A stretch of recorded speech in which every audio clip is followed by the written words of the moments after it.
আসসালামু আলাইকুম ভিউয়ার্স, অনেকদিন পর আবার চলে এসেছি বসুন্ধরা আই ব্লকে। এটা মোটামুটি একটা ফাঁকা জায়গা, অনেক সুন্দর। শহরের ভিতরে হলে অনেক ফাঁকা এটা।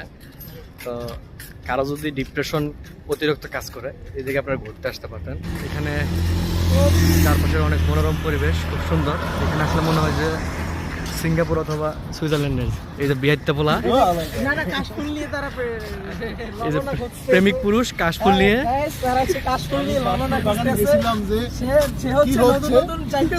তার যৌবনে লাগাতেছে, কিন্তু তার যৌবন কাজ করতেছে না। এখন তার আবেগ কাজ করতেছে না, বিবেকও কাজ করতেছে না। যে ফুল নিয়ে আমার শুধু নিচেটাই কাজ করে, আর কিছুই কাজ করে না। এই যে এই যে এই যে আমি না এই যে এই যে এই সেই অধম, এই সেই অধম, এই যে হাতে কাশফুল নিয়ে রোমানি খুঁজতে আসছে। এই যে কাশফুল গাইস, রমণী গেল